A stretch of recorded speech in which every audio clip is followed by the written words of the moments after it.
সুস্থ বিনোদন বানাতে হবে, দেশের কাজ করতে হবে, মাদকের বিরুদ্ধে দাঁড়াতে হবে, ধর্ষণ যেখানে হবে সেখানে রুখে দাঁড়াতে হবে। আমার সামনে দেখতেছেন মাননীয় সংসদ সদস্য, তার সামনে দুইটি কথা বলতেছে, আপনাদের এলাকার গর্ব। এই গর্বকে আরো উপর দিকে নিয়ে যেতে চাইলে আপনাদের সবাইকে পাশে থাকতে হবে। আমাদের দোয়া করবেন, আমরা আগের থেকে এখন ভালো কন্টেন্ট বানিয়ে আপনারা সবাই জানেন, আরো যাতে ভালো বানাতে পারে আপনারা সবাই আমার পাশে থাকবেন।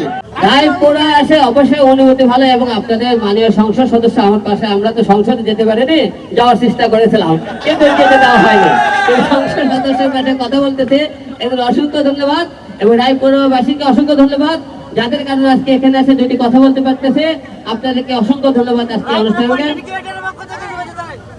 রায়পুরাবাসীর কন্টেন্ট ক্রিয়েটর সমস্ত যারা আছেন এই মেলা এবং আজকে অনুষ্ঠান যারা আয়োজন সবাইকে অসংখ্য ধন্যবাদ। হ্যাঁ, আপনার মানবিক নেতা বলেন কেন বলে, সবাই বলেন একযোগে মানবিক ফাটাকেষ্ট, আপনাদের রায়পুরের ফাটাকেষ্ট। এবং বকুল ভাইদের সবাই দোয়া করবেন, বকুল ভাইয়ের পাশে থাকবেন। আপনাদের দেখেন এই কন্টেন্ট ক্রিয়েটার সবাই ছোটখাটো অনুষ্ঠানে কন্টেন্ট করছেন, আগে কন্টেন্ট ক্রিয়েটর লোকজন মূল্যায়ন করতেছিল না, যার দেশের জনগণ ঘৃণার চোখে দেখে, ছোট চোখে দেখছে, সেখানে সরকার আপনাদেরকে ভ্যাট মুক্ত করেছে। এবং আপনাদের এই ছোট্ট একটা অনুষ্ঠানের প্রধানমন্ত্রী দেখেন কতটা সম্মান দিয়েছে আপনাদেরকে। আমরা খুবই অল্প সময়ে ইনকাম করতে দেশের বাইরে থেকে টাকা নিয়ে আসতেছে, আমাদের ভ্যাট দেওয়া লাগতেছে না। এবং আমাদের রায়পুরের গর্ব আপনাদের এমপি সাহেব আপনাদের এই ছোট্ট অনুষ্ঠানে এসেছে। এই জন্য দেশ ও জনগণের রায়পুরের অনুষ্ঠানে সম্মানিত সবাইকে ধন্যবাদ জানাই আমাকে আমাদের এই অনুষ্ঠানে আসার জন্য। Thank you.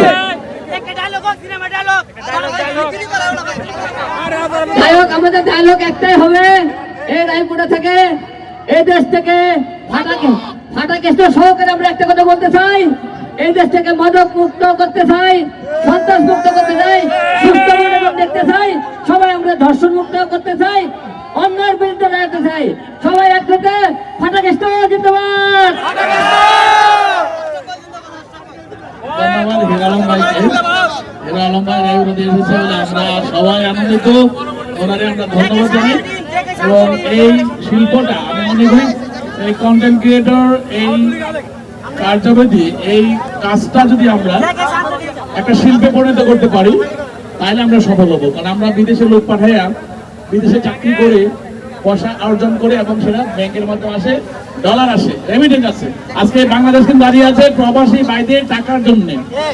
আর এই দেশে থেকে যারা কিনা কন্টেন্ট ক্রিয়েট করে, তাদের টিকটক হোক, তাদের যে কোনো ব্লগ হোক, সারা বিশ্বে দেখে যে টাকাটা আসে সেটা ডলার হিসাবে আসে, সেটা কিন্তু প্রবাসী ভাইদের মধ্যে তারাও একটা অবদান রাখছে। সেই জন্য মাননীয় প্রধানমন্ত্রী কিন্তু যে ভ্যাট ছিল 7.5%, কোথাও 13%, সে ভ্যাট টোটালি মুকুব করে দিচ্ছে, টাকা আসলে ওই ভ্যাট কাটবে না।